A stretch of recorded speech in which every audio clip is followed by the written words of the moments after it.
Hello guys, welcome back to my channel. आज जो है आपको मैं नेक्स्ट टॉपिक कराऊंगी chapter money, macro economics class 12। तो नेक्स्ट टॉपिक जो है वो है फॉर्म्स ऑफ मनी। सो पहली फॉर्म है मनी की fiat money and fiduciary money, और दूसरी फॉर्म है full bodied money and credit money. So first form को देखते हैं, fiat money and fiduciary money. अब फेट मनी का मतलब होता है कि वो मनी जो कि गवर्नमेंट के द्वारा इशू की गई हो इन फॉर्म ऑफ कॉइन्स या नोट्स के फॉर्म में, जो कि लीगली एक्सेप्ट की जाती है as a medium of exchange. यानी जो मनी आप लोग यूज़ करते हैं, 1 rupee coin, 2 rupee coin, 10 rupee note, इस तरह से जो आप कॉइन्स वगैरह या जो पेपर नोट्स वो यूज़ कर रहे हैं, तो उनको बोलेंगे fiat money. Fiat money refers to that money which is issued by order और अथॉरिटी ऑफ द गवर्नमेंट। या तो गवर्नमेंट ऑर्डर देगी या उसके पास गवर्नमेंट के पास इतनी अथॉरिटी होती है कि उस मनी को वो इशूड कर सकती है। और इसमें इंक्लूड होते हैं जितने भी नोट्स और कॉइन्स जो पीपल इन कंट्री जो हैं वो एक्सेप्ट करते हैं as a medium of exchange. उसके बाद है फिड्यूशरी मनी। ये जो मनी होती है ये ट्रस्ट बेसिस पर होती है। यानी कि अब जो बैंक है वो आप लोगों से अगर चेक रिसीव करता है, तो इस तरह से जो बैंक है वो चेक रिसीव कर रहा है, और जो दूसरा पर्सन है वो भी आपसे अगर चेक ले रहा है पेमेंट के लिए, आपने कुछ पेमेंट करनी थी, तो ये कौन सी है, ट्रस्ट के बेस पर मनी है कि उसको आप पर पूरा ट्रस्ट है कि आप जो चेक देंगे वो डिसऑनर भी नहीं होगा, बाउंस नहीं होगा, इस तरह से जो भी उसकी प्रॉब्लम्स हैं ऐसे क्रिएट नहीं होंगी, तो उनको पूरा ट्रस्ट होता है, तब जाकर वो इसको एक्सचेंज करते हैं। लेकिन ये लीगली गवर्नमेंट के द्वारा तो एक्सचेंज नहीं की जाती, गवर्नमेंट ने इसको लीगली नहीं इशू कर रखा है। So fiduciary money is that money which is accepted as a medium of exchange because of the trust between the payer and पे।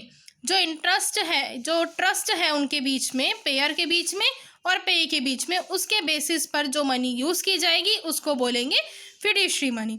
For example, cheques are fiduciary money. Cheques जो हैं fiduciary money है as they are accepted as a means of payment on the basis of trust. लेकिन ये जो payment है ये आपके ट्रस्ट के बेसिस पर हो रही है, ना कि गवर्नमेंट के किसी ऑर्डर पर। लीगली इसमें आप बाउंड नहीं होते, लेकिन जो फेट मनी है उसमें जो पीपल है कंट्री की तो वो लीगली बाउंड होती है उसको एक्सेप्ट करने के लिए। फिर नेक्स्ट आती है full bodied money and credit money.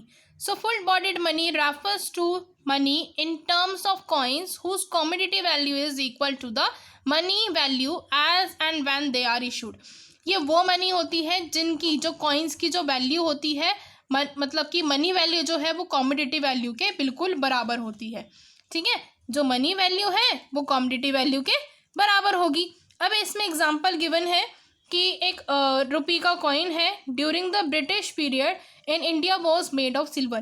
British time पर जो 1 रुपी कॉइन बनाया जाता था वो किससे बनाया जाता था, सिल्वर से। और इसमें क्या होता था कि commodity value of the coin was equal to its money value. Money value के इक्वल होती थी at the time of being issued, कि अगर सिल्वर को बेचने भी जाते हो तो वो भी 1 रुपये का ही बिकेगा, तो वो इस तरह से इक्वल रहेगी। लेकिन यहाँ पर अगर ये बात कही जाए कि जो मनी वैल्यू है और कॉमोडिटी वैल्यू है उसको ब्रिटिश टाइम पे इक्वल रखा जाता था सिल्वर की, उस टाइम पे गोल्ड और सिल्वर की जो वैल्यू है वो भी कम हुआ करती थी, तो इसी वजह से यहाँ पर जो वैल्यू है वो इक्वल होती थी कॉमोडिटी वैल्यू के, कि सिल्वर क्या है, कॉमोडिटी है जो कि यूज़ की जा रही है मनी बनाने के लिए, तो कॉमोडिटी वैल्यू को मनी वैल्यू के इक्वल में ही देखा जाता था। उसके बाद आता है क्रेडिट मनी। क्रेडिट मनी का मतलब है to that money value is more than commodity value. यानी यहाँ पर जो मनी वैल्यू है वो ज़्यादा होगी कॉमोडिटी वैल्यू से। अब इसमें एग्जांपल दे रखा है कि अगर हम बात कहें मार्केट वैल्यू क्या है मेटल की जिससे कॉइन बनाए जाते हैं इंडिया में, तो ऑब्वियसली यही होगा कि वो बहुत कम होगी मनी वैल्यू रुपी कॉइन से। क्यों कम होगी, कि अगर मेटल जैसे 1 रुपये अगर कॉइन भी है तो उससे भी कम होगी वैल्यू किसकी, जो ये मेटल कॉइन्स बन रहे हैं मेटल की वैल्यू कम होगी। अदरवाइज़ क्या होगा कि जो पीपल हैं वो क्या करेंगे, उन कॉइन्स को मेल्ट कर लेंगे और बाद में उसको सोल्ड कर देंगे मार्केट में ग्रेटर दैन 1 रुपी, 1 रुपये से ज़्यादा पर। उसके बाद हमारे पास नेक्स्ट टॉपिक आता है सप्लाई ऑफ मनी। अब सप्लाई ऑफ मनी क्या है, एक स्टॉक कॉन्सेप्ट है। इसको हम बोलेंगे कि क्या है, ये स्टॉक कॉन्सेप्ट है। और क्यों है? सप्लाई ऑफ मनी का मतलब है refers to the total stock of money of all types, हर एक तरीके की, चाहे वो कॉइन्स हैं, चाहे वो पेपर नोट्स हैं, हर तरीके की मनी होगी। Held by public of a country at a point of time, एक टाइम पर जो कंट्री में जो पब्लिक है उन्होंने कितनी मनी हेल्ड करके रखी है, यानी क्या हुआ कि कितना आपके पास उस मनी का स्टॉक है, तो इसको इसलिए बोलते हैं स्टॉक कॉन्सेप्ट। फिर it is important to note that supply of money does not include, यहाँ पर जो है सप्लाई ऑफ मनी में क्या क्या इंक्लूड नहीं होगा, stock of money held by government, कि गवर्नमेंट ने अपने पास कितना स्टॉक रखा है वो हो गया, और साथ ही साथ जो बैंकिंग सिस्टम है कंट्री का उसने अपने पास कितना स्टॉक रखा है। तो ये जो दोनों स्टॉक होते हैं, चाहे वो गवर्नमेंट के हो चाहे बैंकिंग सिस्टम के हो, इनको हम सप्लायर्स ऑफ मनी कहते हैं, इसलिए इनको जो है सप्लाई ऑफ मनी में इंक्लूड नहीं किया जाता, क्योंकि यही सप्लायर हैं तो इनके पास जितना स्टॉक होगा वो बाद में कंट्री के पास होगा, तो इसलिए इनको इंक्लूड नहीं किया जाता। फिर नेक्स्ट आता है measurement of money supply, components of money supply, इसको हम मेजरमेंट भी बोल सकते हैं और कंपोनेंट्स भी बोल सकते हैं।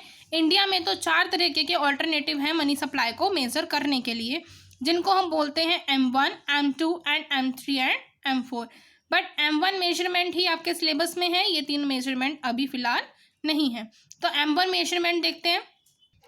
M1 जो मेजरमेंट है वो इक्वल होता है C plus DD plus OD के। अब यहाँ पे C क्या है, DD क्या है और OD क्या है, देखिए। C का मतलब है कि जो भी करेंसी पब्लिक ने हेल्ड कर रखी है, चाहे वो कॉइन्स हैं चाहे वे पेपर नोट्स हैं, तो उसको हम बोलेंगे C, जो कि पब्लिक ने हेल्ड कर रखी है। फिर DD यानी वो डिमांड डिपॉजिट्स जो कि कमर्शियल बैंक के पास हैं पब्लिक के। It refers to the demand deposit of the public with the commercial bank. Commercial bank जो आपके नॉर्मल बैंक्स हो गए, वो हो गए HDFC बैंक्स, RBI को छोड़ के जितने भी बैंक्स होते हैं वो कमर्शियल बैंक्स होते हैं, ठीक है। उसके बाद है OD, these are other deposits, ये अदर डिपॉजिट्स हैं जो कि इंक्लूड करती हैं। First one is demand deposits with RBI of public financial institutions like NABARD. NABARD ने जितने भी अपनी डिपॉजिट RBI के पास रखी हैं इनको इंक्लूड किया जाता है जब हम M1 मेजरमेंट करते हैं। साथ ही साथ demand deposits with RBI of foreign central banks end of foreign government. RBI के पास जो फॉरेन के सेंट्रल बैंक हैं उन्होंने कितना डिमांड डिपॉजिट रख रखा है और फॉरेन गवर्नमेंट्स ने कितना डिमांड डिपॉजिट रख रखा है, तो वो भी इंक्लूड किया जाता है। Demand deposits of international financial institutions, जो भी इंटरनेशनल फाइनेंशियल इंस्टीट्यूशंस है लाइक IMF और वर्ल्ड बैंक, इन्होंने भी अगर कोई डिमांड डिपॉजिट रख रखा है तो वो भी इंक्लूड किया जाता है। फिर जो OD है इसमें क्या इंक्लूड नहीं होता, deposits of government of the country with RBI, कि खुद की जो कंट्री की जो गवर्नमेंट है उसकी जो डिपॉजिट्स हैं उनको OD में इंक्लूड नहीं किया जाता। Deposits of the countries banking system with RBI, कि कंट्री का जो बैंकिंग सिस्टम है अगर उसकी कोई डिपॉजिट है तो वो भी OD में इंक्लूड नहीं की जाएंगी। फिर उसके बाद हु सप्लाइज मनी, अब कौन कौन सप्लाई करता है मनी कंट्री में। सप्लायर्स ऑफ मनी में government, central bank of the country और कमर्शियल बैंक आते हैं। इन इंडिया RBI जो है उसके पास प्रिंसिपल सप्लायर है मनी का, उसके पास अथॉरिटी है कि वो सप्लाई कर सकता है मनी को। RBI जो है इशू करता है currency on the basis of minimum reserve system. Minimum reserve system के बेसिस पर जो RBI है वो इशू करता है करेंसी। अंडर दिस सिस्टम, इस सिस्टम में मिनिमम रिजर्व सिस्टम यानी कि जो RBI है उसको अपना कुछ ना कुछ रिजर्व जो है रखना पड़ता है। तो इस सिस्टम के अकॉर्डिंग जो मिनिमम रिजर्व होता है वो RBI 200 करोड़ का रखता है इन form of gold and foreign securities of this reserve, और जो वैल्यू होती है उसमें गोल्ड की वो ₹115 करोड़ रहती है। उसके बाद unlike the central bank, commercial bank do not have the authority, जैसे कि सेंट्रल बैंक के पास अथॉरिटी होती है कि वो जो है मनी को इशू कर सकती है, तो लेकिन उसमें कमर्शियल बैंक के पास तो अथॉरिटी नहीं होती। लेकिन वो क्या करती है कमर्शियल बैंक, हमने अभी बात करी कि सप्लायर्स ऑफ मनी में कमर्शियल बैंक भी आता है। कमर्शियल बैंक जो है नोट्स वगैरह तो इशू नहीं करती, ना ही कॉइन्स इशू करती है, लेकिन वो फिर भी सप्लायर्स होते हैं मनी के by way of demand deposits. ये जो है मनी को क्रिएट करते हैं by way of demand deposits. और डिमांड डिपॉजिट्स का मतलब होता है कि अगर किसी भी कमर्शियल बैंक के पास अगर आपने करंट सेविंग्स रखी हैं या फिर सेविंग अकाउंट खोल रखा है आपने, फिक्स डिपॉजिट अकाउंट खोल रखा है, तो जब मेनली सेविंग जो करंट अकाउंट्स होते हैं उन पर ये होता है डिमांड डिपॉजिट, कि जब आपको ज़रूरत है तो अगर आप निकालना चाहते हैं अपने पैसे तो आप निकाल सकते हैं। जैसे डिमांड होगी उस बैंक को उस डिमांड के अकॉर्डिंग आपके डिपॉजिट्स को देना होगा। फिर उसके बाद आता है government is the third source of money supply in the country. Government जो है तीसरा सोर्स है मनी सप्लाई का कंट्री में। इन इंडिया जो मिनिस्ट्री ऑफ फाइनेंस जो है वो इशू करते हैं 1 rupee notes and coins of all denomination, सारे डेनोमिनेशन के, यानी हर एक नोट हर एक कॉइन। फिर आता है बैंक मनी। अब बैंक मनी क्या होता है? मनी जो है कमर्शियल बैंक के द्वारा by way of demand deposit जो क्रिएट की जाती है उसको बोलते हैं बैंक मनी। तो यहाँ पर जो है ये चैप्टर कंप्लीट हो जाता है। और अगर आपको मेरी वीडियो पसंद आती है तो उसको लाइक करें और मेरे चैनल को सब्सक्राइब करें। Bye bye.